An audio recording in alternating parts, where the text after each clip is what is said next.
And greetings. Happy Wednesday. Welcome to the Steve Deace Show here live and on demand on Blaze TV, radio, and podcast alongside Todd Erzin and Aaron McIntyre.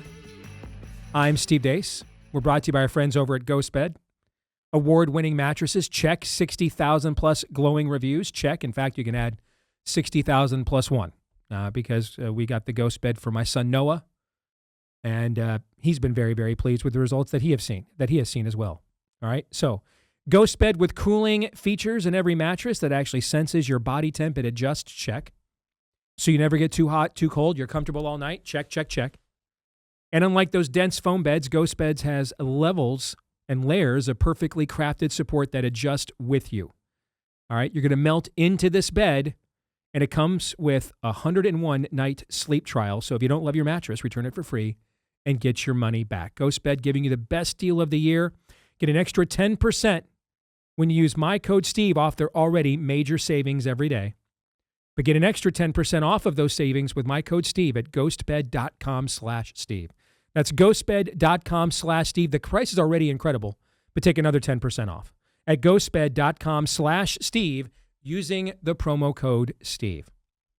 All right, coming up here today, we're going to be joined by Iowa gubernatorial candidate Adam Steen. He was, I think, and maybe I'm biased, but I mean, I legit was impressed. The big winner in last night's Moms for Liberty debate, the first in the Iowa gubernatorial race, the first debate Moms for Liberty's ever done nationwide. And they did an incredible job. They did. I mean, Tina Deskovich came up from Florida. Apologize for the weather, Tina. She did a great job as moderator. The entire Iowa Moms for Liberty unit kind of set the standard. I mean, it's fast become one of the top tier respected organizations in our movement the last few years. I mean, it took a major step up last night. I mean, just was done completely first class. So great job out of them. And Adam will be here to talk about that conversation and the president's visit here yesterday, which he was in attendance for. And what he heard and witnessed with that. That'll be at the bottom of the hour. Next hour, buy, sell, or hold. And then we are rejoined by the prophet of woe and lamentation himself, Daniel Horowitz, shall return. Now, we're going to start the show off today, though, a little bit different, if you don't mind. I gave Aaron the day off with no montage because there's something on my heart that I want to share with all of you, right? And there are moments, you guys remember at least I think it was a prophetic moment that I had in my life in that hospital room in upstate New York about almost 3 years ago now, right? I just sensed the Lord audibly say to me, Stephen, I need apostles and not assassins. And that's been a part of my prayer life every day ever since. Now, there's some of you that every time I get a little worked up or I get a little confrontational, remember, apostles, not assassins. I'm not sure what apostles you have followed in the past, but they could be very confrontational. But they could also be very paternal.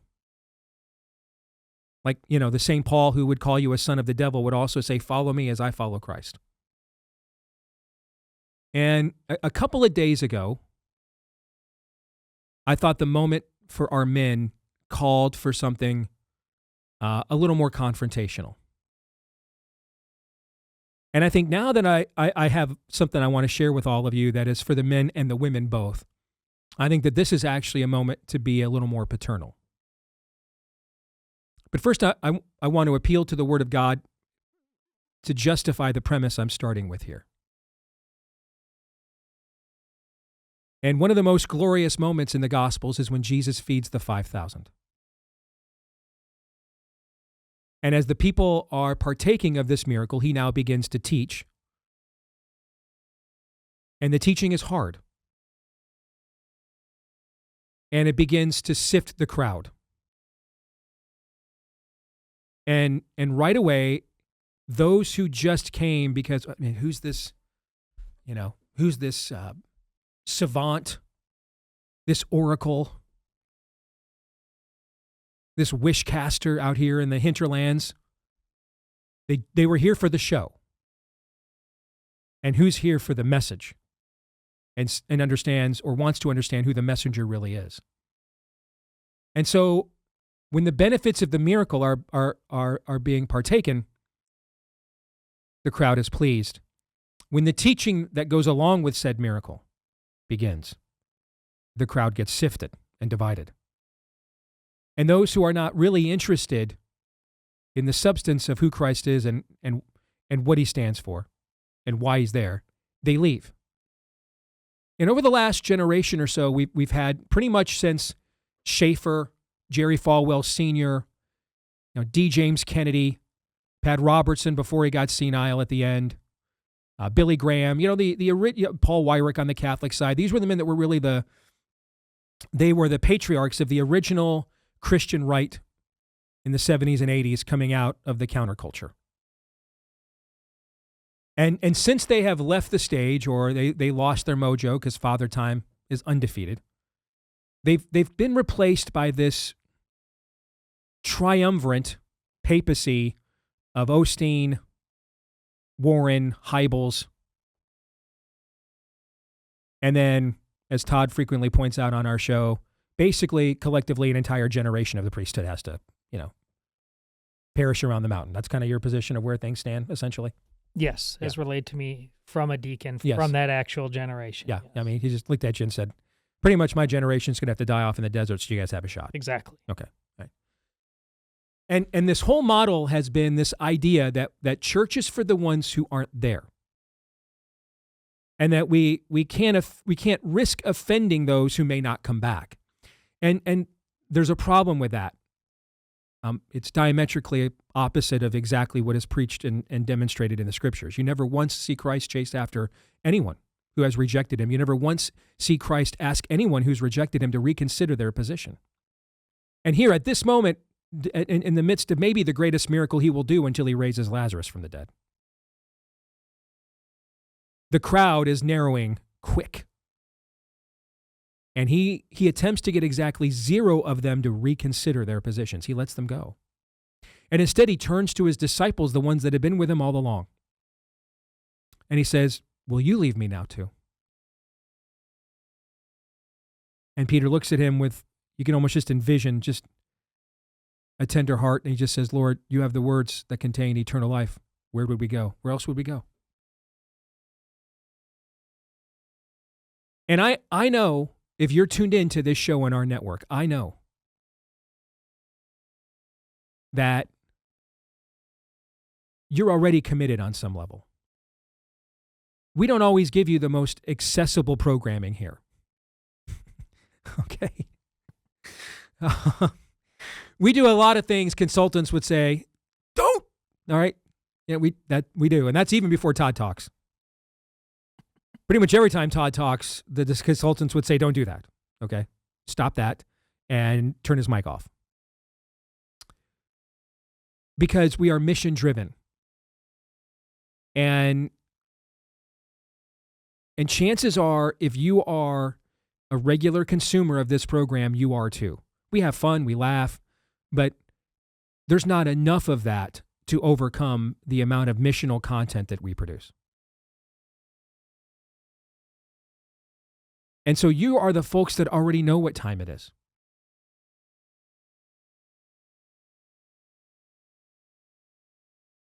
But I think that this is a moment now, just based on this is the Lord's church growth paradigm. The Lord's church growth paradigm is not to cater to things to people that are never coming and maybe don't want to anyway, but to grow stronger those that are committed and then multiply from them. And you see this in the Old Testament too, like with Gideon, for example. Yeah, we're not. That's too many. That's too many. That's too many. 300. That's just right. We'll go with that. Nomad nations selected as chosen people.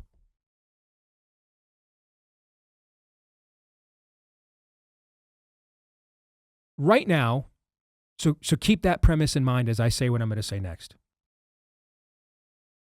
Right now, as I said on the show yesterday, the Trump presidency is at an inflection point. And we were always going to come to this point. And this time last year, as Trump came out guns blazing with that awesome inaugural address, and then that, all those executive orders that looked like they were literally just written like if Trump just called us up on the Steve Deace show, hey guys, what do you want me to do the first 100 days? And we just like, We're just riffing. And he did like 85% of the things we suggested. Those were his executive orders this time last year. And you can see our enemies are scattered. They're off message. They've never been hit. It's like I think we compared it to like a culture war equivalent to D-Day at the time. It was like a multi-site amphibious assault, and they were reeling. They'd never seen anything like this. And it was very clear the Trump administration came out prepped. Trump had learned some valuable lessons from the first time, right? Those are the conversations we were having this time last year. All true. But remember, I kept warning. There were, hey, we've got to get out ahead of this, where the puck is going. The courts were just beginning to try to stillborn this about this time, late January, early February. They were already trying to, have a judicial insurrection essentially against Trump, right? We started talking about that in the late winter. And then as we got into spring, I was kind of warning, all right, we're getting to the point soon where he's going to run out of things he can just unilaterally do. And we're going to have to get this Congress to do some of these things. Remember that was and so we have to get prepared for that, right? Okay. And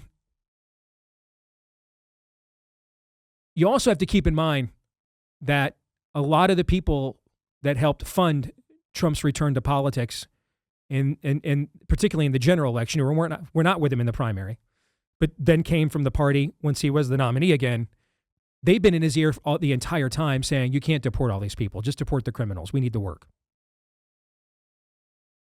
I mean, our own Ag Secretary, Brooke Rollins, is kind of gone iffy on this. I mean, how many Iowa meatpacking plants, for example, in ag states like this are overrun with illegals working in the processing centers, right? Okay. Sure. We need the work. Elon Musk, and I do not say this whatsoever to look the gift horse in the mouth. I mean, if Trump is the Luther of this era, Musk is the Gutenberg. We do not win without him. We don't. And what he did with X, we just don't. And many of the things that we now know and can confirm about the enemy and the system, we would not have been able to do if Musk did not own X. Amen? Amen. But Musk is also out there arguing for like H-1B visas at the exact same time. Nobody's perfect, And so when you're president, you hear all these various voices all of the time. And I think of the movie The Darkest Hour. I know this is one of your favorite scenes from that, maybe your favorite scene in that film. And Churchill has heard all these various voices too. We can't win, cut a deal. We have to, attack Germany now. I mean, he's a human being, man. And he just has to get away, right? Just gets away. And he goes down into the subway system, I think it is, right? Yes. Or the train system, yes. Right? In underground London. And he just wants to hear from the people. I thought about that yesterday watching Trump, walk through the Machine Shed restaurant that's 10 minutes from where I live. If you come to Iowa, if any media I know or politicos I know, I always tell them that is a must joint you have to go to, especially for breakfast. It is classic Iowa farm to table, yes. The ambiance. It's like if you go to New York City, you've got to find a place and eat pizza on a sidewalk outside somewhere if you're going to go to New York City for the first time, right? That's just part of the experience. Have a big slice of old New York City anyway, when you wouldn't get shot for being a Republican. Where you fold over piece of pizza. All right, and you're just eating it on the sidewalk there, right there in the heart of the city. That's part of the ambiance, part of the experience, right? You come to Iowa for the first time, you got to go to Machine Shed where Trump was yesterday. It's just uniquely Iowan. I'm just starving for mashed potatoes and gravy and meatloaf right now because of that place. It is comfort Iowa farm to table food. It is, right? And like there's this moment where the guy says to him, "Can I pray for you?" Right? Did you see that clip? I shared that again this morning. Yeah. And I am concerned. I think there are some danger signs with this administration right now, and I'm worried about it.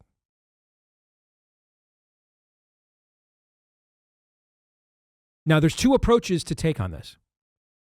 The first approach, and it's one that I've taken many times, which is to confront our politicians and tell them that's not what we elected you to do. Don't sell us out. Don't betray the base. And we've done that show many a time. Sure. We've done that show even in the Trump era. But I surprised myself this morning in that I have something else weighing on my heart and a different take on this. And it's a take, frankly, that I have just never had before in my entire career. I'll get accused of all kinds of things for saying what I'm about to say next, grifter being among them. We did get invited to the Trump White House last year. Notice they invited us a day that the president wasn't at the White House. The president came 10 minutes from my house. I'm one of the best-known living Iowans currently alive. I didn't get invited to come and hang out with the president, did I? No. No. So if I'm grifting here, this is about I am literally the worst grifter that has ever existed. I'm all I'm going to gain for the take I'm about to give you is a lot of people who thought that I was some kind of, purified hero are going to insult me behind anonymous screen names on my X feed. But I'm going to share it with you because it's what I really believe. For all of his faults, and show me the human being we could not say for all of his faults about. Has there ever been one of those? No. No. There's never been a human being we could not say for all of his faults about. For all of his faults about, though, here's 3 things about Donald Trump that we do know for sure. Donald Trump has lost more money than any of us can possibly count in business deals and relationships, going back to his first primary run when his golf events on ESPN are getting canceled on television and everything else. He has lost the gross domestic product of a small Latin American country for aligning himself with us. Fact? Fact. Yep. They tried to put Donald Trump at age 75 at the time. They tried to put him in prison for the rest of his life, plus another 90 years. Fact? Fact. They shot him in the face. Fact? Fact.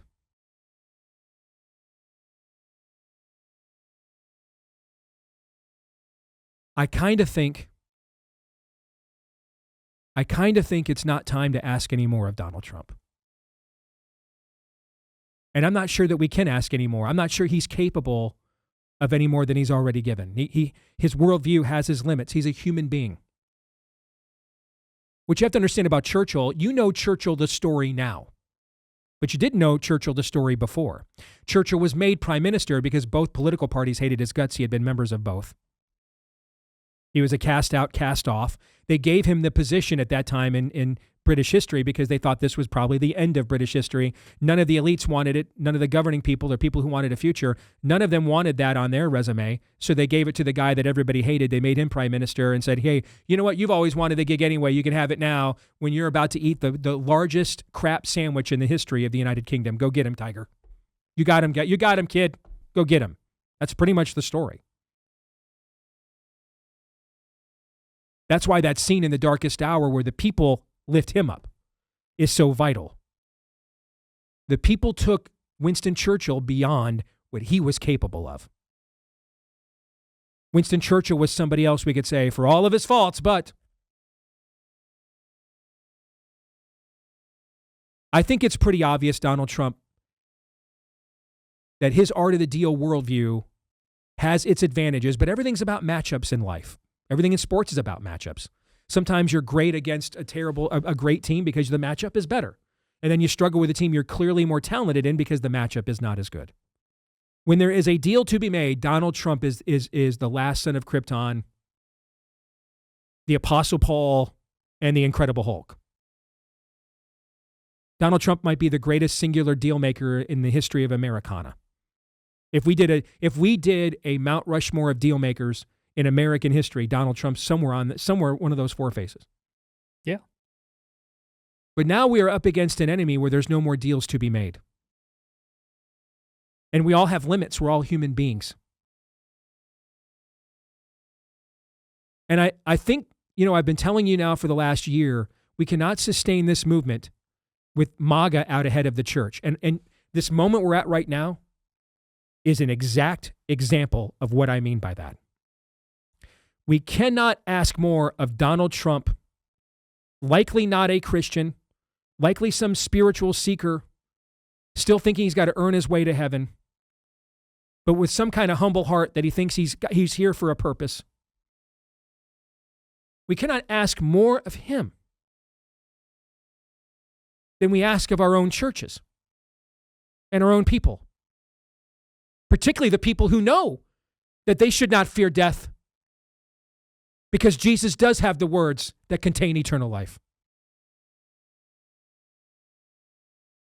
The people who know and claim to believe that if the worst should happen to them for standing up for truth and righteousness, today they will be with him in paradise, in a place where it is so separated from the evils of this world, it'll be like they were almost never here. And while their loved ones will miss them every day, they will not miss their loved ones. And the day that their loved ones who believed show up in eternity, it'll be like they were only gone and away from them in an instant. Yet how many years have passed?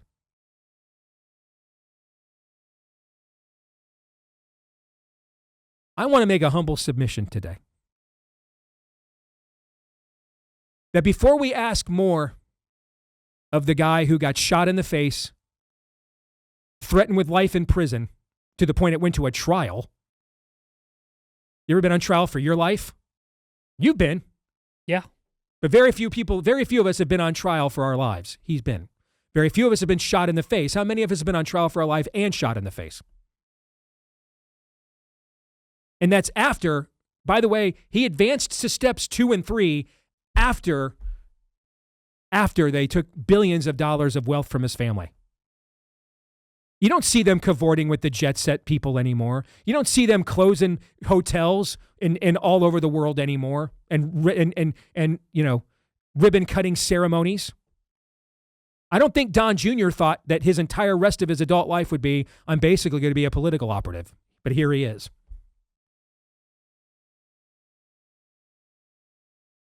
And I kind of think before Save America 47 on X jumps into my feed to say, I told you that he was going to sell us out. New York values, New York Democrat. I kind of think before I ask the guy who got shot in the face, threatened with life in prison, and generational, at least a portion of his generational wealth, robbed from him, all because of the illusion, or it's a little bit like, when people say I don't care about Israel. It's a terrible place. They have more abortion and more gay rights than we do. That part's true. That's true. Yeah. But do the enemy's people treat Israel like it doesn't matter? Do they do that? No. The enemy's like, you know what? You guys are aborting enough kids. We'll go ahead and stop killing all the Jews in Israel now. Is that what the enemy's doing? No. So that's clearly not the way the enemy sees things, right? Right. Is Donald Trump's voting record 100% conservative review liberty score? No. Is it maybe even 85? Probably not. But does the enemy treat him like he's just some kind of rhino, double agent, false flag operation? Is that how the enemy's treating him? No. In between shooting him in the face, trying to bankrupt him, and put him in prison for life, the enemy's just like, just a false flag, guys. Whole thing is just a scam. All right? It's all pro wrestling. Is that how the enemy's treating him? They treat him like Ronald Reagan married Billy Graham. Correct. That's how they treat him. Correct. So something's going on here, right? Something's happening here. What it is ain't exactly clear, okay? But I kind of think it's time now to turn to the people and to say, well, you desert me too. Because Trump and his presidency are not just at an inflection point, but so is the church. This guy, for all of his faults, has been carrying our carcasses for the last few years. And I say that as someone that risked my entire career down to being a part of the Free the Delegates movement a decade ago to stop him from ever becoming president.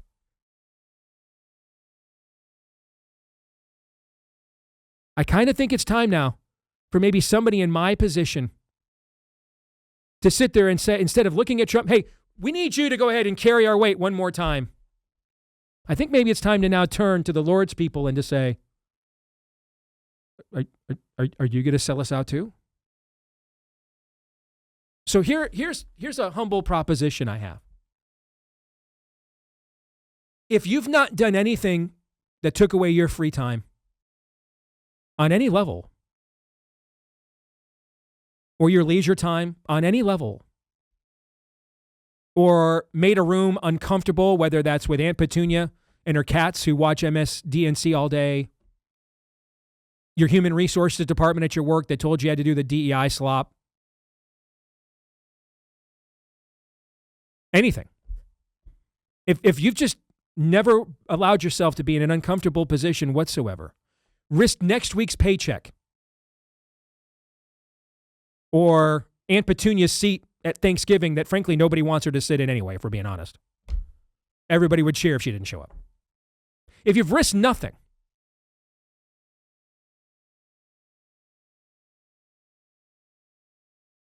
I'll quote our Lord again. Let he who is without sin cast the first stone. Let's paraphrase that. Let he who has risked a modicum, a tenth like a tithe, a tenth of what Donald Trump has the last few years. Let he who's risked that cast the first flame, the first troll, the first see I told you so. Cast the first stone, and I'll wait.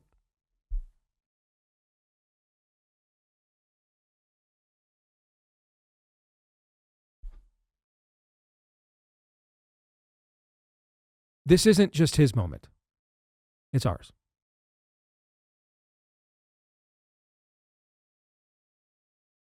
And I kind of think the guy that got shot in the face, nearly murdered, nearly bankrupted, and nearly imprisoned. He's given quite a bit for the cause. Could you give up a Monday night school board meeting for a couple of hours? Could you give up an uncomfortable meeting with your kid's teacher about why are you putting that in my kid's backpack, that book? With your librarian for the homo smut they want to show the kids there. For your pastors and elders to find out if they've got a testicle or not. To find another church that does. Is there one thing, and here's the thing, it doesn't have to be as Herculean as Trump. You know, I've been doing this assessment of myself in the last week. Am I doing enough? I don't think so. I don't need another job, man. I realize, though, I'm speaking at all these churches all over the country. What am I doing enough to serve my own home church? So I just volunteered to do an 8-week course, gave up another one of my weeknights. I don't have. Except I do. Here's the thing. If we all were just willing to do that, we maybe wouldn't have to get shot in the face and threatened with life in prison and bankrupted.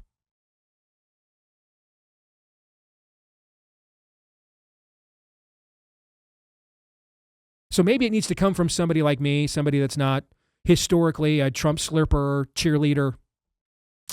This maybe is the only Nixon could go to China moment. Only the Hebrew of Hebrews could become the apostle to the Gentiles moment.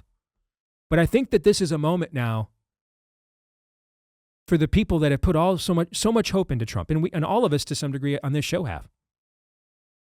I think it's a time now for us to look at ourselves and say, as Todd likes to frequently quote, what are we prepared to do? Instead of going back to the guy who got shot in the face, nearly murdered, nearly bankrupted, nearly in prison for us. Maybe it's time to ask not what MAGA can do for you, but what you can do for MAGA here. Maybe it's way past time for that, in fact. What are we prepared to risk? I like to think I've risked some things. I've risked all kinds of censorship I still suffer.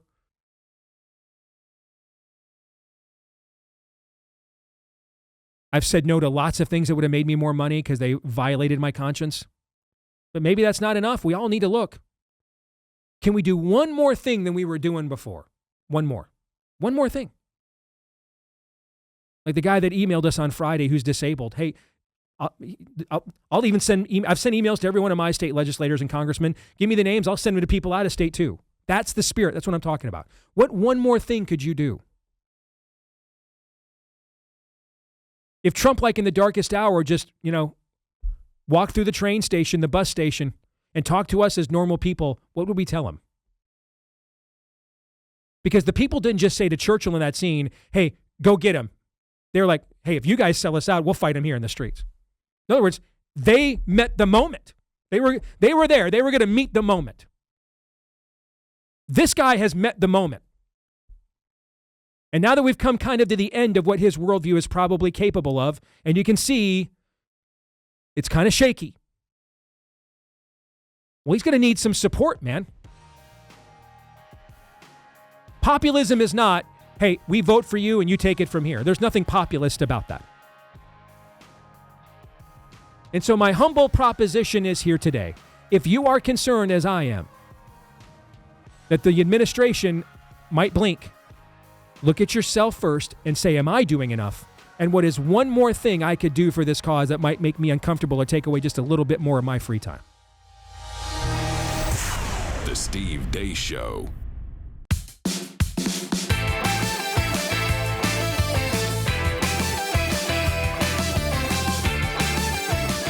All right, hey, back here on the Steve Deace Show. And if you like how we just opened the show, you like the content we produce, not just on this show, but all of our various shows here at The Blaze, you can join us right now. If you believe this fight is real, then one way that you can join is becoming a partner here of The Blaze, a subscriber. It's $20 off right now. Go to blazetv.com/Deace. Use the promo code Deace. Just $8 a month. That's it. $8 a month. That's one of those designer coffees a lot of you are buying every single day.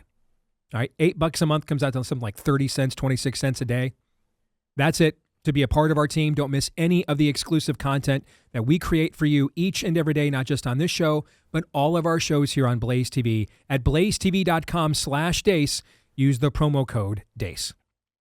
Well, we welcome in Adam Steen, the candidate I'm supporting for governor here in the state of Iowa. We had our first debate last night. First time ever Moms for Liberty has hosted a candidate debate anywhere in America. And so, I mean, this organization, starting, with Tiffany and Tina, who originally founded it, and Tiffany's at Heritage now, and Tina is still there. I mean, this thing has grown as fast as any national grassroots group on the right I have ever seen. And they took a big step up last night. They put on a fantastic debate, a fantastic event. And voters across the state of Iowa learned a lot more about the candidates. And it was kind of the cap off to a big day. Our state was kind of the epicenter of the domestic political universe, because the president spent a good deal of time in our state as well. And so one guy who was there for all of it, Adam, you were. So good to see you, brother. How are you? Oh, awesome. Wonderful day yesterday. So tell us first of all about the debate and how you think that went. Yeah, I thought it went incredibly well. We've built over the course of the last 5 months an incredible team. And my background prior to jumping into politics has always been plan, prepare, and be ready, whether it be baseball or business. And we were planned, we were prepared, we were ready. We put in all the work necessary to grind out questions and just overthink, what questions could be. And I think it proved out that we won the room. I mean, it was an incredible night. I wouldn't have changed a thing. Let's let people in on the human side for a second. You're a first-time candidate. You've never done this before. The previous job you had in our state's politics was really the chief administrative job in the state. You were the chief operating officer of the state. So you know policy to the point it almost sounds like sometimes you were an incumbent running because you know so much about all these policies and bills. But at the same token, though, the trade-off that you had to agree to with that is you couldn't be involved in any partisan political activity at all. Correct. Right? So you're running the agency that essentially is the referee on behalf of the Iowa taxpayer for the state, right? Correct. So, yes, you are very politically experienced. Well, policy experienced, but politically, I mean, did you even run for student body president when you were a kid? Nope. So you've not done anything, Nothing. right? Nothing. All right. So you get nervous? I get nervous for everything. Do you? I get nervous for coming in here, but at the end of the day, I think that's what drives me to continue to improve. I think about the time that I think this is normal, that I'm in trouble. Yeah. I always want to improve. I always want to get better. I was told I've got a debate coach, and he told me last night, he goes, I gave you an A. And I said, honestly, what else can we improve on? He said, I'm not giving you an A+. He goes, there's things we're going to work on. And that's who I am. And I want to do the best every single time, but I always know there's room for improvement. And that's just how I'm wired. So what I liked is, again, just to give people kind of a behind the scenes personal moment.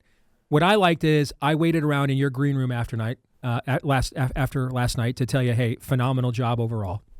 And as you walked in, the first thing you said to me, though, before I even asked, the first thing you said to me is the one thing I thought that you could have done better and did not do. And before you even had a chance to ask me what that was or give me a chance to say it, you walked in, before I even had a chance to tell you, overall, it was a great job.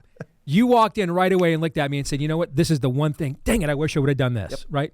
And I think that is important just in any position of leadership. Once you start thinking you've arrived, right? Yep. And there are moments, if you're going to do any form of leadership, where you do have to sometimes say, like that meme where the one guy stands up in the room while everybody else sits down. Have you seen that one? Yeah. Right. Sometimes you've got to do that to be a good leader. You have to just say, you know what, in my gut, and ultimately it is my call, and I'm on the hook for it, so I'm the one making the call, right? There is a moment for that. But you also, though, there's a balance there, right? Because you also can't get to the idea that, my stuff doesn't stink, and I knocked it out of the park. So yeah. I love the fact, I just wanted to share that with the audience. I love the fact that when you and I saw each other right after the debate last night, the first thing you said to me was exactly what you thought you could have done better. Yeah. All right. Yeah. Now, you end up on national television yesterday, and you got some earned media out of Fox News. So, and they gave you some free pub. I saw Will Cain, even he had you on and then shared the clip on his social medias as well. All right, so tell us about that and how that happened. Yeah. Well, Will Cain is awesome, by the way. We got an opportunity to go to the Machine Shed in Urbandale, Casey, the boys, and I.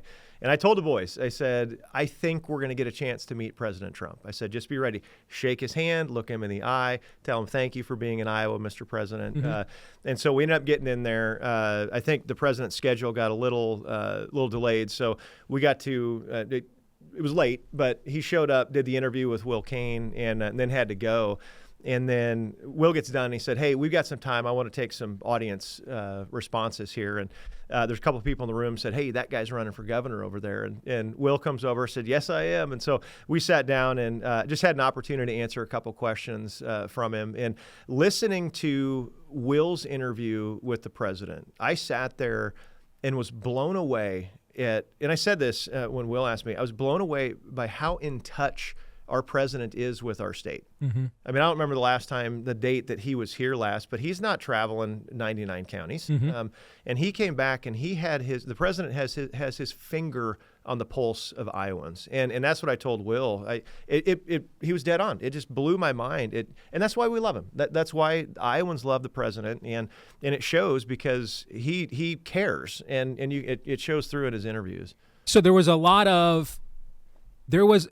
politicos here locally, a lot of tongues were wagging. When out of nowhere last week, as the president goes over to Davos to essentially break his foot off something proper to what's left of the World Economic Forum, right? And just gives them a rhetorical beatdown. And then out of nowhere, Chief of Staff Susie Wiles announces, and after this, the president's going to Iowa to give a speech. And it just seemed like very random and kind of out of nowhere. And it was timed specifically, it's coincidentally, but it was specifically with this very first debate. Yep. And so there's a candidate in our race, a congressman who has decided his best path to winning is to not actually campaign or be seen by the people. And he kept trying to photobomb Trump yesterday. It was funny watching it. People were like, who is this lurch just sitting there trying to get into every shot of Trump, right? And it probably had to eat the guy alive that then you actually got earned media out of the deal when he's the one that's trying to basically cling to the president the entire time for exposure. I would have died. I would have died. Yeah, I mean that's kind of humiliating. I mean, you are literally doing whatever you can to jock sniff this guy, and then the guy you're running against is actually who gets the headline and the name ID check on Fox News. Anywho, but there was a lot of speculation. Maybe he's coming here to give an endorsement and shake up the race or things of that nature, and then none of that turned out to be true. And because there's a million places where he could give a key, energy or economic message. Why here? And I watched a lot of these clips yesterday. And I was just talking about it during the opening of the show. And this is one of the things that prompted the opening. It reminded me of the scene in The Darkest Hour, where Churchill is just kind of he's at his end. I don't know where to go. And he goes down into the train depot and goes onto the subways and the trains, and he just wants to hear what the people think. Yeah. And I wonder if this was timed. I mean, if you want to get deprogrammed from whatever the Sam Hill is going on in Davos with that crowd, this would be the kind of place to come to for a detox, right? Yep. And I wonder if he just wanted to hear and see from the people. What are your thoughts on that? Having been in that room and seeing the president's mannerisms, seeing how enthused he was, seeing how enthused everyone in that room was, that would make perfect sense to me. Iowans love him. I travel around the state. We've been, I don't know how many counties we've been to, probably almost 70 at this point, certainly more than 60. And everywhere I go, people love the president. There's things they're being patient on. There's things that they're asking questions on, but they trust him. They love him. And moderators at these different forums we'll go to will say, I just want you to have a sense of what this crowd's like. And they'll say, Rob Sand, and you get a bunch of boos. And then they'll say another name, and then they'll say President Trump, and the whole place just erupts. And I would do that if I were the president. If I needed a refresher, if I needed to be re-energized, if I needed to be refocused, I'd go back to the core. I'd go back to Iowa too. Where do you think, let me rephrase this another way. What have you learned about where voters are and where the country is that maybe you didn't know before this process started, or something you suspected but it was confirmed? And then the events of how that debate went last night and the reactions to it you've received, how that coincides with that. Yeah, I can go back to the first thing that surprised me when I jumped into this race. Again, no one would have elected me to school board. Yeah. I wasn't really in school probably as often as I should have been. But well, you were going to be a Major League Baseball that's star. Right. You didn't need class. School. That's right. Yeah. Class. Yeah. What is that? Yeah. So when I jumped into the race, I didn't realize how fractured the Republican Party is. I mean, you've got your evangelicals, you've got your MAGA, you've got your establishment, you've even got your business group, you've got your ag group, you've got your MAHA. I mean, it is fractured. And I didn't realize how fractured it was until I jumped into the race. And the very first house party we had, I get hit from different angles with these different questions. Like, wow, I didn't know you guys weren't on this. I thought we were on the same team. Mm-hmm. What I've seen over the course of the last, call it 6 months of campaigning and talking and listening and understanding is that the Steen campaign, and I owe a lot of this to my team as well, giving me information and feeding me facts and figures. The Steen campaign has an opportunity to bring those groups together. That's what we're seeing is that now I'm getting calls from all different sectors of the Republican Party saying, hey, we didn't know you had 18 years in the private sector business. We thought you were a pastor. Well, I've got the credentialing. We didn't know you operated the state for 5 years. We didn't know that you care about health. We didn't know you care about this. Or it works the other way. Well, we knew you were administrating the state, but we didn't know you were a pastor. Right. It works both ways. Yeah, exactly. And so that's what's happening. So it surprised me how fractured we were. But then I'm not really surprised, knowing kind of who I am and my makeup, that we're starting to bring these groups together. And I think we're the campaign that's going to do that. And that's what it's going to take to beat Rob Sand. Every single one of these groups coming together. What did you hear from the president yesterday that you think our audience overall should know and understand? I think they probably already understand it, but he talked about having patience in his deal-making ability. I mean, and he pumped himself up. He said, I'm a deal maker, and what I am doing is I am making deals. And he said, those that know it are being patient and they understand. And that's where I'm at with him. I've seen him create some of these deals that, like, I wish I would have come up with that idea. But I think Iowans, Americans, I believe we're witnessing, and I can say this personally, I've never paid attention to politics back when I was, call it 8 years old. I don't know Reagan, but I believe we're witnessing a president that actually loves America, a president that actually loves its people, and a president that actually wants to do amazing things for this country. And that's what I'm leaning my hat on, because I see it on a regular basis. It's phenomenal to see how he approaches things, because I think it comes from a pure heart. I think he loves America. And I think we need to rally around that. So what's next for you now? So how do you capitalize on all of this? Yeah, so I am making calls, returning calls. We're sending emails. We're creating videos. We're taking snippets from the debate last night. We got yard sign requests going out all across the state right now. We're going to have to do another reprint of those. So we're kind of trying to organize the chaos. But then I get to go on a statewide tour with my friend Steve Deace. Keep Iowa Free. And we're going to double down on this momentum, and we're going to win this thing. We're going to win it. I thought you did great last night. Thank you. And when I was growing up, before we hired Dan Campbell, the Lions were like the worst team in the NFL, like most of my life, except when we had Barry Sanders. And so we used to have this saying, Lions good? Like, the player may not be good, but they're the best we have, so they're Lions good. You know what I'm trying to say? Oh, yeah. Okay, all right. And so sometimes you can evaluate somebody in the context of what the other options are. And that matters, because that's what a vote is. People are comparing you to what their options are. And then sometimes you can evaluate also just as a standalone how good really is something. And I mean, I thought you were absolutely terrific last night. Thank you. You were. And I thought your life answer in particular was terrific last night. But I thought that what you demonstrated, and if you are a believer and you want to run for office, I think you'd be wise to go and watch the feed from Moms for Liberty that they posted last night of the whole debate. And you can see the way Adam both discussed his values as a believer, but then remember, this is a job. You're not running for philosopher. Yep. You're running to govern. And so it's a management position. Can I do the job? Not just do I have the right worldview? Can I do the job? Do I know how to actually manage something, whether it's a library board or a city council or a school board or a state if I'm running for governor or legislature, right? And I just thought the way that you combined both your worldview hey, I understand what we're up against. I know what time it is, but then I also know how to do this stuff I'm talking about. I just thought it was terrific, man. Thank you. It's been 23 years.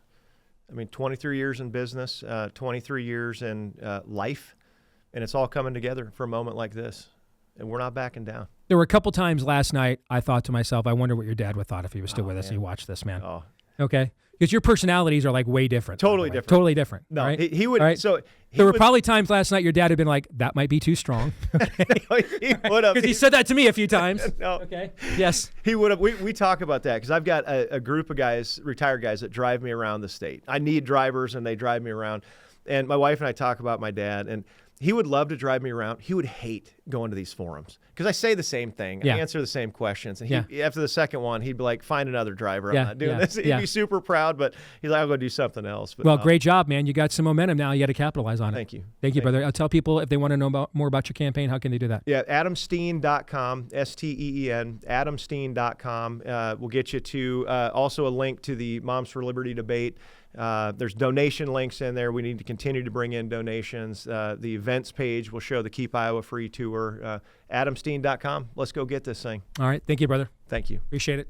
All right. When we come back, it is going to be your turn. We're going to play some buy, sell, or hold, and then we'll be joined by the prophet of woe and lamentation. Daniel Horowitz returns next.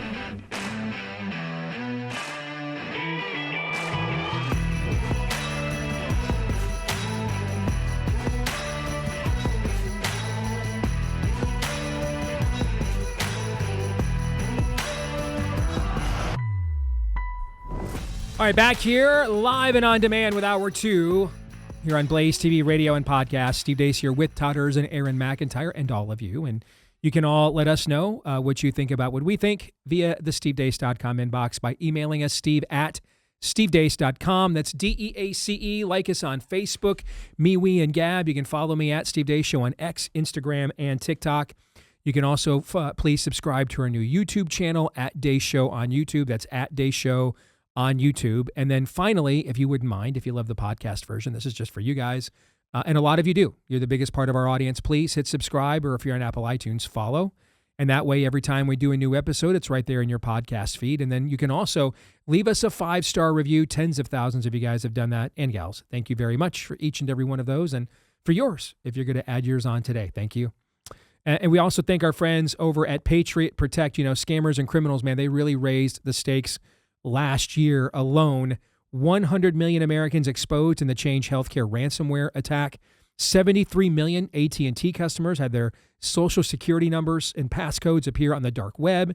Tens of millions affected by the Ticketmaster breach, and on it goes. Patriot Protect, what do? Well, they remove your personal data from the internet, wiping it from Google and every major website where scammers, cyber criminals, and stalkers search for targets. You never agreed to share this information with these knuckle draggers, right? Now take it back. Patriot Protect finds and deletes your personal information from 240 plus people and search engines and data brokers out there. The exact sites that criminals are using to case you before they strike. And once your profiles are eliminated, their search and destroy protocol, it runs continuous monitoring, so every new exposure is detected and then wiped immediately, giving you the peace of mind of your own security team. So listen, don't let 2026 be a repeat of 2025.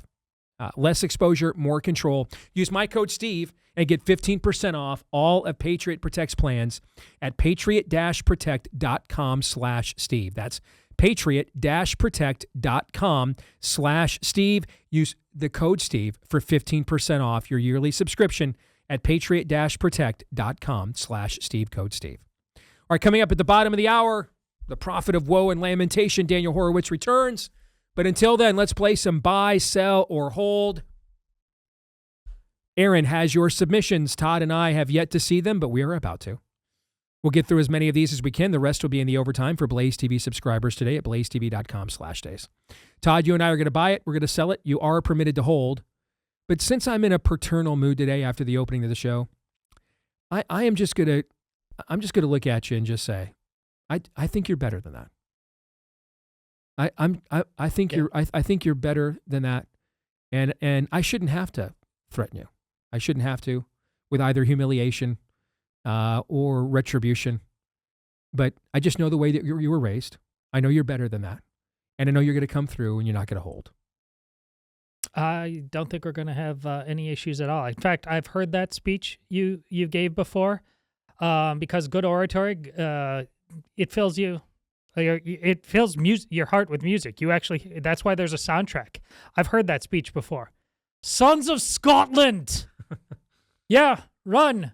You may live, stay, you may die, but many years from now when you're lying in your bed, would you give every day from this day to that to have one chance, just one chance, to say, you may take my life, but you will never take my freedom? That's what Steve just told you. And I hope you heard the music too, because amen, amen, I say to you. This is a gift to live at this time and this nation, just like it's always been, but you got to stand a post. What are you prepared to do? Thank you for what you said. Thank you, brother. Amen. If I could chime in as well, I had no idea. You sent us this morning the corresponding post that you had on X. I didn't read it because I was busy. I had a good excuse, but I was busy getting stuff together, and so I never had a chance to read it. So I had no idea where you were going with that segment. And just so happens I had this going to and from that debate last night, had some windshield time, just 20 minutes here, 20 minutes there. Just kind of thinking about the big picture here. And I had basically identical thoughts. Not to say that there's never, as our colleague Oron McIntyre points out, there are times to chimp out.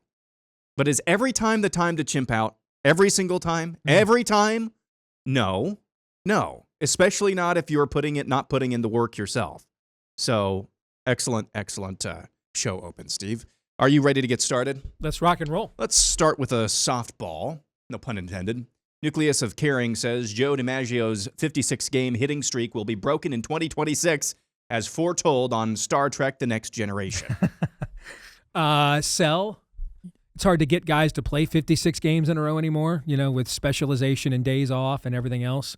Not to mention be good at it 56 days in a row is exceedingly difficult, because you're also now facing specialization in relief pitchers and people who specialize in just your particular style of hitting and come in just to face you, right? And, I think we will never live to see that broken. Agreed. And I promise you it won't be broken in 2027, because I don't think there's going to be a Major League Baseball season in 2027, sadly. That's where I think that's headed. So enjoy this year. Sports is doing great, guys. Enjoy this year. The Dodgers have essentially decided that what the Yankees did in the previous era was pedestrian. And so they have just decided to NIL the entire sport of Major League Baseball. And there's just too much money. Steve. And now the problem, the small market, the smaller mid-market teams let it go on for many years because they were making, as you just said, a ton of money from their regional sports networks putting their games on. But what's collapsing right now as we speak, those regional sports networks are. The ad revenue's not there for 160 games of Minnesota Twin or Kansas City Royal baseball. Heck, not even for a venerable franchise like Detroit Tiger baseball. It's just not there. And so these networks are collapsing. The Dodgers are buying every player that moves. And so now the rest of the teams have just decided, you know what, we're better off just go ahead and having a lockout in 27, rebooting this entire sport, bringing in an NFL-style salary cap, even if it means we don't have baseball for at least a full calendar year. And I think that's where this is headed. So enjoy this year if you love baseball. Every time somebody comes and tells you these words, it's a business. That's a person that you almost certainly shouldn't trust about anything, because they're always telling you something is a business that isn't fundamentally a business. It has business aspects to it secondarily, but fundamentally sports, not a business. Church, especially not fundamentally a business, but I've heard that from elder statesmen. That is idolatry on cocaine. Run. See, and defeat it. What you said is important, because while the Dodgers are competing with these other franchises for championships, they are part of the same industry, the same company even. So it's a little bit like if you had an industry and decided, I'm going to put the shipping department up against accounting. Well, you wouldn't want the accounting department to just completely strip mine the shipping department because they're part of the same company. See what I'm saying? Right? Of course. So that is what Todd means by there's business aspects, but it's not just a business. And so if you have the Dodgers go out there and say, well, we have the most resources, so we'll just strip mine all these other rosters and win this thing every year. Okay. Yeah, you could do that, but understand you're not competing with them in the traditional sense. You're competing. Your traditional competitors are the other sports leagues, not the teams necessarily within your league. You're competing with them to a point, but not to the point that you have so emasculated them and stripped them that they now are not part of the same business plan as you, right? And so the Milwaukee Brewers are not the same thing to the Dodgers that the NBA or the NHL is. They're not that kind of competition. So the Yankees flirted with doing this in the previous era, but the Dodgers have just gone completely full throat with it. And I have just decided, hey, there's nothing stopping us. We'll pay every luxury tax. We don't care. And we're literally just going to strip mine the rest of the sport. And that's where we are. Well, yeah, and college football is even stupider. All of those arguments about labor, same thing. It's not labor. It never was. These are lies. We shouldn't be making those arguments. Next up, we go to G. Harmon, who says the fact there isn't a movie coming out this year called She-Man is a win. Take it. Oh, it's She-Man, all right. It's She-Man. I like the way that's worded, though, so I'll buy. You know what? Since you brought it up, can I bring up just a little aside about a movie I just watched on Netflix called Rip? Oh, it's good. You've watched it too? Yes. Okay. Then I'm glad then, because I have to be honest, I didn't think it was that good. Okay. But I've been very hesitant to write a review about is there a purpose in this movie other than to see how many F-bombs can you get Matt Damon and Ben Affleck drop in a single flick? Can you drop so many F-bombs that even Quentin Tarantino is like, what's the dialogue here? All right. But the reason I haven't written that review yet, here's why, is I'm so pleased that Netflix made a film where there are no homos, there's no girl bosses, okay, and no kids have been transed, that I sort of feel like I should just keep my mouth shut about the fact I didn't think it was that good of a movie, because I'm just flabbergasted Netflix could make a movie without tranny kids and homos and girl boss DEI. You see what I'm trying to say? So I'm completely overlooking what I thought of the film in and of itself, just because I don't want to be on record, kicking dirt on Netflix doing something that's completely contrary to its DNA. And this submission kind of speaks to that spirit a little bit. Yeah, I mean, it was how many cop buddy mystery movies? I mean, that kind of movie was made all the time, and it filled cinemas. Mm-hmm. And it portrayed. Not sure it was made with this many F-bombs, but yeah, they were made all the time. Hey man, yeah. I don't. F-bombs are way less threatening to a functioning male than that He-Man thing is. I mean, it's not even close. So what are we doing? You want something really effeminate? It is going to be opening night of the He-Man movie and all of those losers who are there. That's effeminate. Not a couple F-bombs in a movie about kids. How about a couple thousand? I mean, I don't see. This is where we've lost our edge as men. We have a whole version of what manhood actually is, and yes, sometimes it has some rough edges. It isn't guys with capes who make me feel fancy, and then you will never go out and live a real man's life. Aaron, we got Todd feel fancy. You got that on tape, so we can take that totally out of context to drop later. Absolutely. All right, and we shall. Yes. Oh, that was great. The Rip is, it's not going to win Oscars, but it's a real man's movie. He-Man, flee. Get thee behind me, He-Man. All right, Aaron, go ahead. Next, I love this one.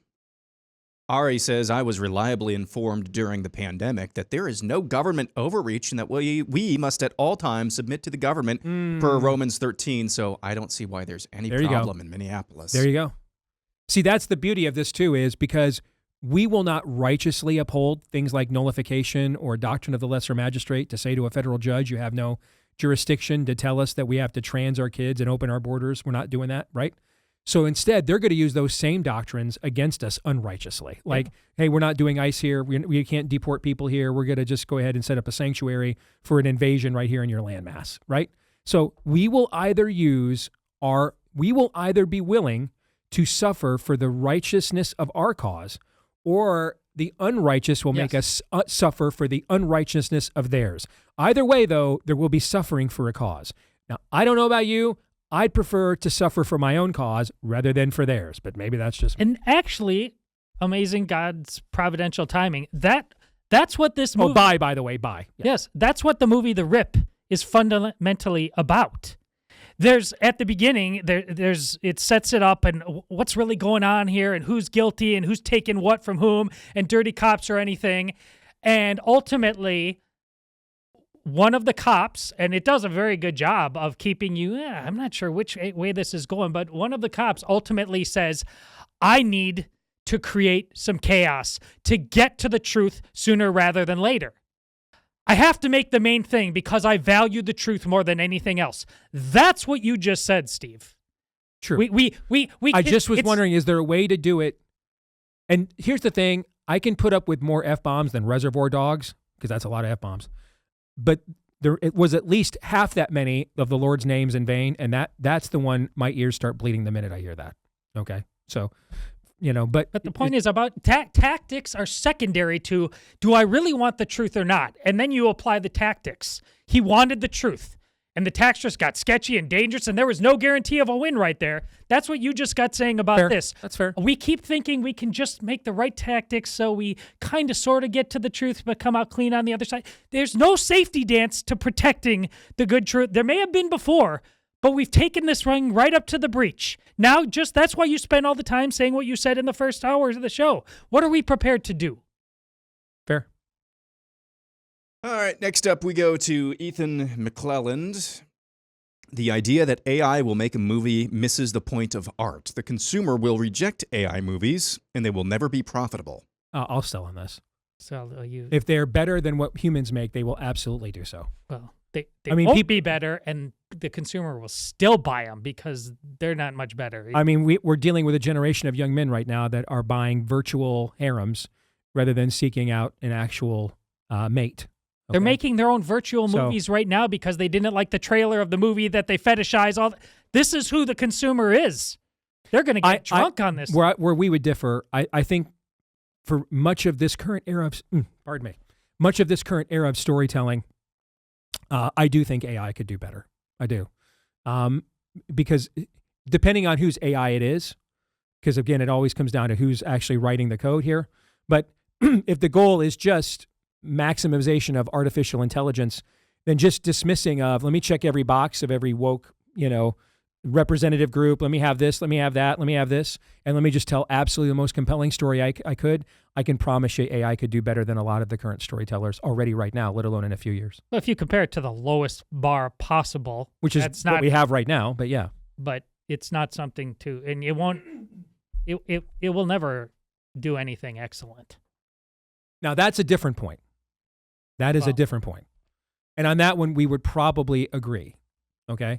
So But can it do superior to what most of what passes for storytelling today? Yeah.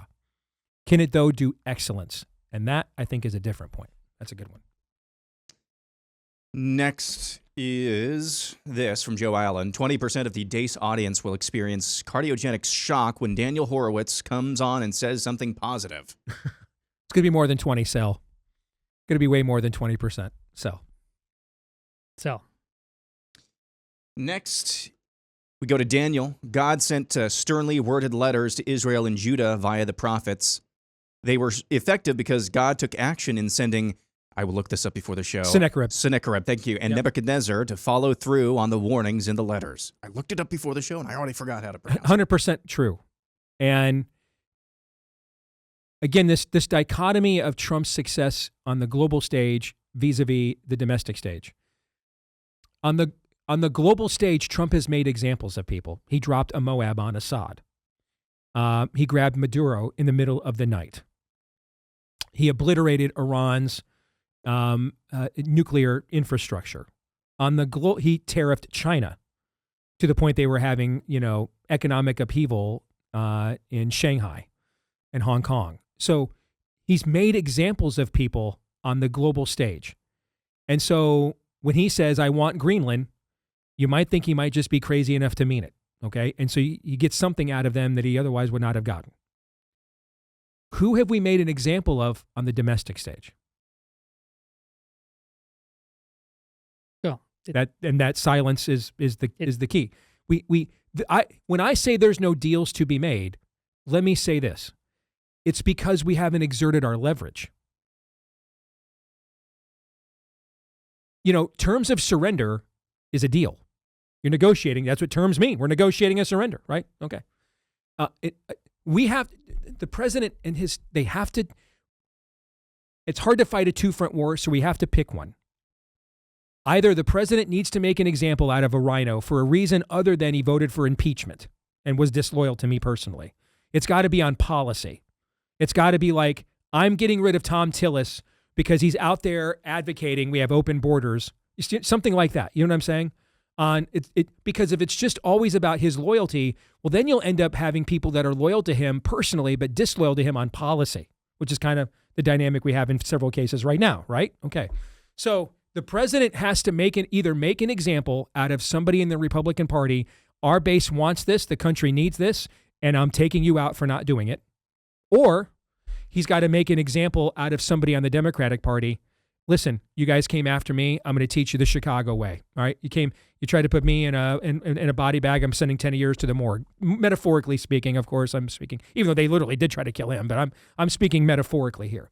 Since no domestic examples have been made out of anybody where the current leverage points are, right? So like we were just talking about Randy Feenstra indirectly last hour. He thinks that he just voted for kill switches in cars last week. And he thinks if I just, hover around and jock sniff Trump as he's walking around a suburban Des Moines restaurant and just look, retarded, cringy, socially awkward over his shoulder for a half an hour with an approving smile, that's all that I need to do. And I can just sodomize his base whenever I want, betray them whenever I want, and he'll support me. And a lot of these guys feel that way. There is some truth to that, but I would say some because a lot of the politicians that are disloyal to Trump are also disloyal to us. So he's also taken out several people that we don't like too, right? So the truth is a little more complicated than we have it led to believe. But what isn't complicated is who's been taken out, not because they were disloyal to Trump, but because on the Republican side, but because they were disloyal to our base and our platform over a singular issue. And the answer is really nobody. On the Democratic side, who's been made an example out of for any of their lawlessness whatsoever, that's a name that matters? Pretty much nobody. You can't negotiate until you exert your leverage point. And the reason why Trump can cut all these deals globally is he's dropped Moabs, he's grabbed Maduro in the dead of night.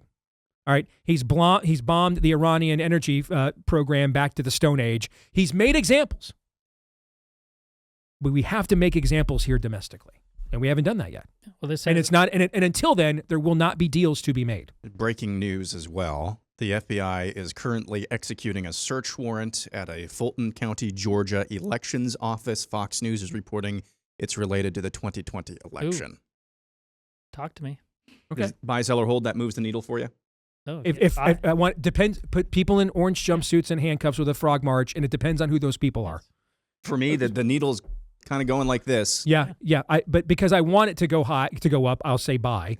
Okay, but again, we have to make examples out of people. And listen, if you raise children, particularly if you have more than one kid in the home, make it the first time that one of them does something that you don't want the other kids to do. If you don't punish it, Todd, what will happen? All the other kids will do it, right? If you punish it, what are the odds all the kids will then do the same thing? They go precipitously down. And listen, Trump, it's what you said before about hasn't he done enough? Listen, he's done a lot of hard things. This is his attempt. He's trying to be merciful in his own way, but this is where the church doesn't help him at all, and this is why Allie Beth Stuckey constantly has to lecture everybody about toxic empathy. And I go back to this point, what you're saying about the prophets and consequences. It is not merciful in a, not Totterson sense, not Steve Deace's sense, in God's sense, in the biblical sense. It is not personal to not enact justice. It is the opposite. If you never enact justice, you are not being merciful because of the parent-child relationship you just said. Mm-hmm. You love your kids. You're going to learn this lesson because your life depends on it. Maybe bodily, but certainly soul. Life depends on it. So you must feel the weight of justice in this moment. That's why Minneapolis must feel the weight of justice. All right, we've got another He-Man submission. Benjamin Jeschke says, we're just going to have months and months of He-Man stuff now, Todd. Here we go. Inclusion of pronouns was not meant as a joke and will never, or will be featured in some way, shape, or form in the Masters of the Universe movie. So I didn't even see this in the trailer. Yeah, see, this is what I was alluding to when we talked about it. I'm going to sell because the next clip is him getting longhoused. And so I didn't have that, but you could be right. I mean, we're not going to find out till the movie comes out, but the way that was presented to me was a mocking of that. All right? And that this guy's being stifled for who he truly is. He's called He-Man, and he's sitting here hiding out with pronouns under the thumb of the Longhouse. I took it the opposite way, but until the movie comes out, I don't know for sure. I've not read the script, but I'm going to sell. I took it the opposite way, but I guess I get it. Listen, I've only seen the trailer once, and that's yesterday. And you know what I think about this movie. But after just seeing it once, and I had already heard the propaganda, I agree with Steve. This seems like it's a clear joke that's making fun that's what I thought. Of wokeness. Yeah. But if you again, think we're getting hoodwinked, none of us are here to condemn you. If you now think because of that this is Beowulf and you're about to learn what it means to be a man by watching this toy movie, see, that's where you're a lunatic. And it may as well then be woke and making fun of pronouns. Nice reference there. By the way, that animated Beowulf from about 20 years ago is incredible. That version's incredible. We need to go back. Uses Dave. the same kind of live action animation they did for the best version of the Christmas Carol I've ever seen with Jim Carrey. It's great. Yeah. Next, Melissa, if TSA can require real IDs for flights, the federal government can require everyday IDs for voting, for crying out loud. Buy, preach. Yes. And that's why Aaron's Geiger meter is going off right there. If we're going in that direction, amen. Timothy Stevens says, you do not stop doing what is right because someone got hurt doing what is wrong. Yeah. I'm only thinking because it sounds so obvious that I wonder if I'm missing something why this was presented. This is about Minneapolis and the fact that some people died, but this has everything so to do it's with, in that context. This has to do with toxic empathy. I bet. Yeah, absolutely. All right, then yes, if that's the context, then I will 100% buy. Yeah. Next, we go to Lawrence. Buy, sell, or hold. This would be a good deal. There's a petition that 200,000. What are the people of Denmark called? Are they Danes? The Danes? Danes, yeah. 200,000 Danes have signed to purchase California from the United States. Buy, sell, or hold. Buy. How about just a straight up trade? Greenland for California right now. I mean, no. It's just. It's one of those things. Can you believe we're having it? And it's not a joke. I mean, we're seriously weighing and measure set things because, We didn't. Which is why our tactics have to update Yes. to the situation. And I say this as someone who was slow to update my tactics, not because I wasn't aware they may need to be updated, because I was aware of what it meant if they did. Okay? All right? Zero-sum games are not fun. Even if you win them, they come at a cost. Yes. Okay? But it is very clear now we are at a zero-sum game, and we need to start thinking in these kinds of That's terms. the plot of the rip, once again, yes. Todd's here to be, he is here to condemn, he is here literally stockades and burnings at stakes over He-Man. But if you dare blaspheme the rip, then it is inquisitions for you. I love that dichotomy. I love that. Okay. Hamfist says, my cynical and cutting commentary will fail to be read out on air again this week. Nice. Bye. Who are you? Hamfists. I'm just kidding. Sell. It worked. Those passive-aggressive attempts work almost every time on us, by the way, to get you on the air. Yes. Or Aaron blocks you for good. One or the other. Yeah. Maybe sometimes both. Why not both? I love when I occasionally Read get and those block emails. instead of delete, block and delete. Read and block. People actually Read and come block. to me for mercy. They're like, Todd, why does Aaron have me blocked forever? What did I do? I don't think I did anything. I'm like, I don't know, man. It's either a mistake. Aaron I do have a line. You guys know what that line is. I'm not saying it because then people will just cross it for fun. I do have a line. From a social media standpoint, Aaron is the embodiment of real gangsters move in silence. Yeah. He won't tell you. No. You won't know when. You won't know why. Just block. You're done here. Yeah. Toby says, Hell, that might be blocked for all I know. I don't know. I know. Yeah. Actually, maybe. Toby says, Besant is taunting Newsom in an attempt to get Newsom to end his political career by referring to Besant with the F word that the British use for a cigarette. I'll sell. I think that's too complicated. I'm going to sell. I also don't think it would end Newsom's career because Besant is working for a Republican. So you can homophobic slur him all you want, according to by their rules. He ceased being gay the minute he worked for Donald Trump. He might as well just, be a complete womanizer. That's the way it works. You're not black anymore. You're not gay anymore. You're not anything anymore. Okay. They control the identity politic metric, and you forfeit that identity the minute that you go against their ideological aims. That's how they think. What does it say, though, about our current masculine scorecard? Where, Besant's, By the way, I was on the impression we were trying to bring that word back, but maybe Besant's just out there shanking people, showing people. number one in our homosexual Yes. Treasury Secretary power ratings, week after week, man. I mean, week after week, he's number one in those Just rankings. walks into Yes. rooms. I'm the captain now. Yes. That's going to be it for this segment. Scott Besson's might be the one gay wedding Todd might consider going to. That No? he will not be doing. No, just you'd at least think about it. Just see if he gets off a Newsom blast, Is it- before they share the cake. Is the movie He-Man themed? Might be. Got some leather chaps, scantily clad guys. No. I think you're coming around. Daniel Horowitz is coming up next.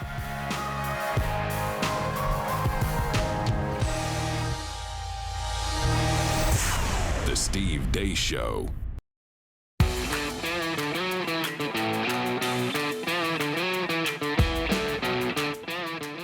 All right, back here on the Steve Deace Show, and we are powered by our excellent friends over at Patriot Mobile, who do take the profits that you bless them with for their outstanding product, and they bless you right back by reinvesting those profits right back into what you guys prophetically share. I've seen it with my own eyes. I've met their team. These are just outstanding patriots, hence the name.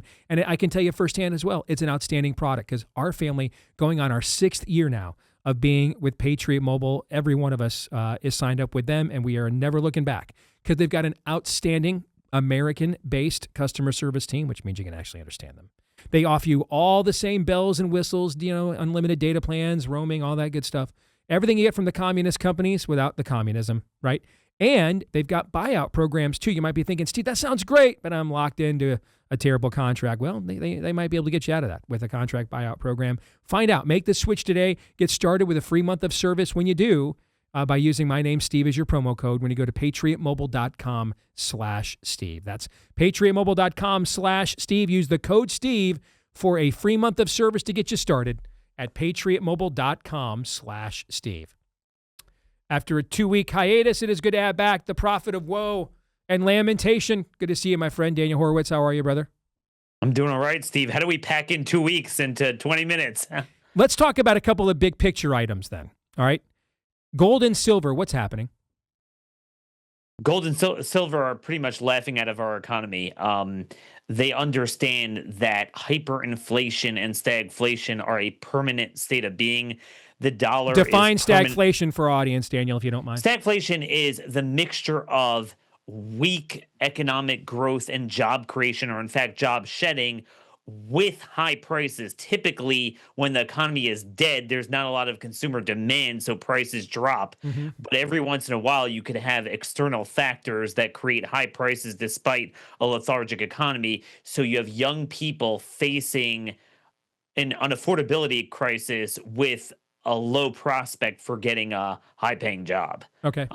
That's essentially where we are. The dollar is weak, and there's no way really out of it. Now the administration is championing it. So gold and silver are they seem like they're the greatest bubble of all time, but in fact, they're just getting started because the hyperinflation is just getting started. This is it. I mean, Steve, this is what we warned about our whole life. This is what Ross Perot started talking about, but it took a while, so people kind of laughed it off, but here we are. So one of our top salespeople here at the Blaze sent me a text, Kathy, a little while ago, and it was a tweet by somebody describing, I mean, if you look at the chart on the dollar, it's literally like the drop at a roller coaster. I mean, it's like straight up vertical. It's a straight up vertical drop. Meanwhile, silver is at an all-time high. I think gold is at an all-time high too, simultaneously. And so this person was like, this is like watching the plot of a horror film unfold where the elites know something the rest of us don't know. And so they're getting out ahead of it, in order to capitalize on it at our expense, was essentially what this guy's post on X was saying. What are your thoughts on that? Yeah, so I mean, Steve, this is not some crusty old guy listening to Glenn Beck buying those coins. This is a matter of the central banks of Europe and China are just hoarding it now. It's now there's now more central bank holdings in gold than U.S. Treasuries for the first time in decades. This is where it's at. I mean, I think everyone knows that. Look, I would bet against my own advocacy that we're not going to get done what I want to get done. And when he can't beat him, join him. And I'm fully leveraged whatever little money I have in this. And it's not just gold and silver, it's anything tangible. So certainly copper, platinum, palladium, but also things like nickel and zinc.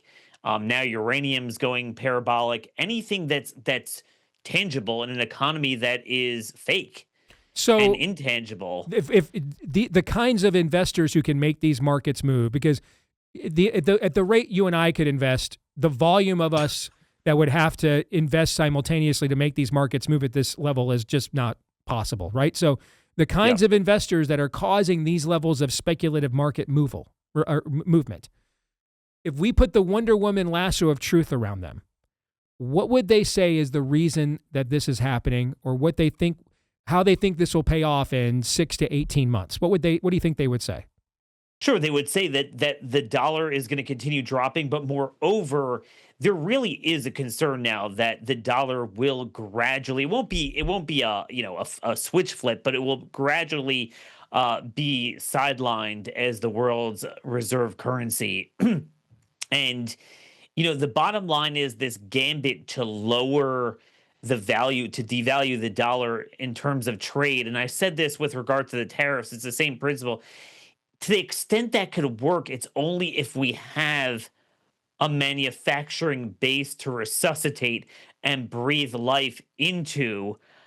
So maybe you can get the benefits of that. But what we're seeing is we're getting the liabilities of both. So imports are going to be a fortune, which are needed for. But we don't have the domestic products and the competitive market to balance that out. So people are just going to pay more. That's what you're saying? Yeah, consumers don't pay more, but also manufacturers, because we don't make everything from A to Z, every raw material here. So it hurts them. And I mean, manufacturing has been in a straight up recession, a job recession the last 2 years. It's not coming back. I don't see how this helps anyone. But Steve, as you well know, no one's cutting the spending. So I think a lot of people are like, when you can't beat them, join them. and this is the hedge. It's also a fact that, particularly when it comes to gold, that is God's currency. It's interesting that there's been roughly the same amount discovered per capita throughout history, which shows you it's not just an asset to hold, but currency. So that is where the real currency is. Meaning that for a currency to be valued, there has to be a limit on it, is what you're saying. Yeah. So we've debased ours by Yeah. 98.5%. Yeah. And, since the 1970s, but really there's no more accelerating limiting now. principle in our currency, particularly since COVID. Yeah. We printed like, And- 75-80% of all Exactly. bills in the And history of our Steve, country. Yeah. You can't have this discussion without talk about the treasuries, bond yields, and interest rates, because that's a big part of what Trump and Besant are talking about as well.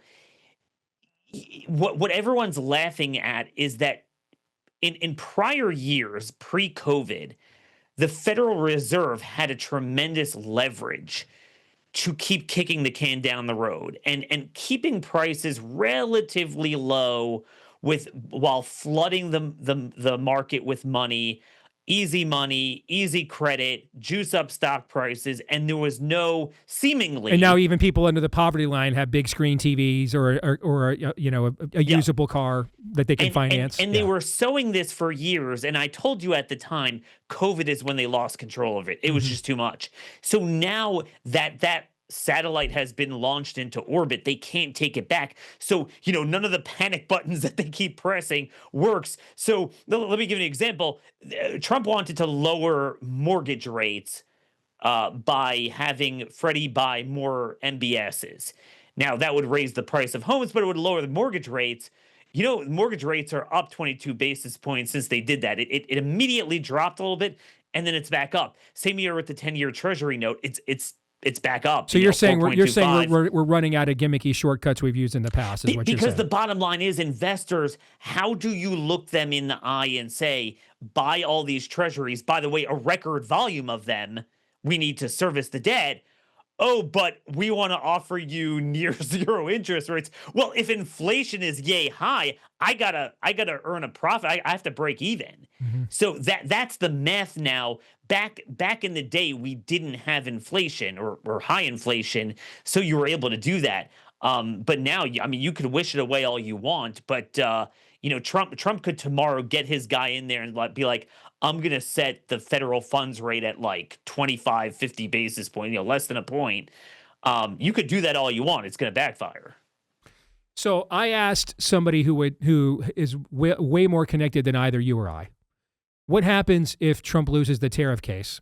All right, that's his revenue offset. If he loses that, what is plan B? And I was told by this source, well, that's one of the reasons why you're seeing gold and silver skyrocket the way that they are. It's because you're going to see the biggest pump and dump in the history of humanity if we lose the tariff case. And they're going to sell off all kinds of that gold and silver. They're going to sell it off to liquefy, in contrast to the revenues that they won't be getting anymore from the tariffs. That's what I was told. Your thoughts on that? You're saying the U.S. Treasury? Yes. Yeah. U.S. Treasury? Yeah. That is a pretty scary proposition. And they might sell it off, but I'm telling you, there's going to be a lot of buyers. Mm-hmm. And China is just going to buy more of it. I don't know, Steve. I just don't. I think we're out of gimmicks. I don't know what to say. We're in uncharted waters. There's just no way you could spend $8 trillion with COVID and then continue doing so thereafter. Well, especially because we didn't spend it to have a whole bunch of people go out and do like construction projects or the Tennessee Valley Authority, or to build like a national healthcare infrastructure, which would mean we'd need more hospitals and bed. Again, these are all socialist things, but at least they're producing a tangible offset for society to some degree. We just cut these people these dollars to just stay home, and with the intent that they might never even go out of their homes ever again, and make Amazon the largest corporation on planet Earth, which brings me to them. And so, the way we grew out of the post-first Iraq War malaise that cost Bush his presidency and led to Bill Clinton was the dot-com boom, right? Okay. So is AI the next dot-com boom? Well, I read today that Amazon, again, I mean, they're the biggest corporation maybe in the world. They're certainly the biggest digital private corporation in the world. In the midst of AI, they're laying off 16,000 people. Yep. And so the dot-com boom led to more people needing to be hired. We're seeing in the digital space already that in the AI boom, people are losing their jobs in that space. We're not even downstream yet where I don't need a kiosk guy to run a McDonald's or a Lowe's anymore, right? We're not even there yet. At the digital space itself, where the technology is going to be used on the very front end of its manifestation, people are losing their jobs, not downstream, but upstream, right at the source of the river. Amazon's laying tens of thousands of people off. Steve, I'm glad you tied that in. You used the operative word, tangible. We in the past created something tangible out of all the spending. Mm-hmm. This is the fundamental problem with the economy. It's all fake and there's nothing tangible, which is why all of the tangible assets are going parabolic in the markets. So people just used all that money to have a guy in a mask DoorDash for him for 6 months. To rent movies off Netflix. That's essentially all they did with it. Just lit it on fire. With stuff that, let me put it this, stuff that's not fungible. All right, stuff that did not go back and circulate it into a it's a one-time transaction and then it's over. That's essentially what went on with many of those bills that we printed during that era. No, exactly. To this day, there's nothing tangible. So when they talk about the AI boom, Steve, do you know what it is? It's debt-driven spending. They're spending a tremendous amount of money, or at least pledging to do so. You have this weird finance where NVIDIA pays other companies to buy its stuff, and it goes around in a circle between Oracle and OpenAI. But now Starbank, or which was one of the companies invested in this Stargate program, they've backed out of a $30 billion data center project with Switch, and then JP Morgan's now saying they can't get investors. Wall Street is now balking at the funding of this because, again, it's nothing tangible. There's nothing being created. See, if the AI boom were what it was purported to be, you might have creative destruction of some jobs. But the offset would be the growth in the other areas it produced. Right. Exactly. So what you're saying is it's just consuming is what you're saying. It's just consuming. It's intangible. The only thing it's done is it's replacing things. It's not enhancing them is what you're saying. Yeah, and it's inflated valuations of stock prices. That's the boom. But on the ground, and at its core, this is what the MAGA movement was all about, moving away from this fake monetization, financialization, tokenization. Just numbers on a page. Yeah. Real tangible things. So they thought they were building brick and mortar data centers, but even that looks like just a tremendous amount of debt relative to what you're actually doing, putting aside the debate. So they're not the harms. So the thing that are the data centers like this era's smokestacks in your Rust Belt neighborhood. It's not the same thing because it's not producing the same kind of local economy that you put up with the smokestacks for, is what you're saying. Exactly. And this is the problem. There is no shortcut around getting off of debt, getting off of welfare, fixing education, getting rid of foreign workers, and doing it the right way, building a Boy Scout fire like a Boy Scout. We thought we could just take some lighter fluid and dump it on, and it looks cool, and then you look, there's nothing there. And that's the thing. You can't just tariff your way out of it or devalue the dollar in hopes of, well, that makes exports easier. But you have to have something to produce and a system to produce it. And look, this would be tough no matter who'd be in there. I don't think we've been approaching it right. But, I mean, Steve, we spoke for 3 years together. We wrote a book together about the physical effects of the COVID vaccines and things like that. But, I mean, maybe we're kind of getting out of that. But the financial aspects of the Great Reset, man, we're just beginning. Good stuff, my friend. I mean, it's not good, but I mean, it's good content. It's just not very good, but you know what I mean. Thank you, Daniel. Take care. That's why he is the prophet of woe and lamentation, as requested. Gentlemen, your thoughts. The bottom line is spending. It's always been the same. Bottom line is the spending. I keep saying this. I'm looking forward to the tax cuts, I think, in the big, beautiful bill. Looking forward to that. Looking forward to the increased child tax credit. Maybe not as big as it should have been. I'm telling you, it's good this year, I think this time around, to emphasize how much more, refunds and maybe their take-home pay can be adjusted commiserately. But these tax cuts are going to feel like a sugar rush if the spending is not addressed. Both in the short term, it sounds like from what Daniel's saying, but in the medium term. We're not looking at long term anymore. Also matters what those tax cuts get spent on. True. Again, are we just spending on DoorDash and Netflix, or are we spending on things that are fungible and, actually circulate, revenue and dollars in an economy? Todd? See, when you talk about empire, you're having a very honest conversation about it's in response to everything you just heard. Our psychology, but that's the question now becomes, it's irresistible force versus immovable object. Can an empire be big enough or grow fast enough to even account in any way for what Daniel is talking about, or are we so gutted out that it's still what I do know is we're not capable of cutting to the point of what he's talking about. So that only leaves us one option. Seeing if we can grow to the point that he's talking about. I don't know if we can do that either. I just know we can't do the other one. Okay. You've seen the rip. Nice. All right. We're going to stick around and do overtime. The rest of you, see you tomorrow. Go hard. Romans 8:28.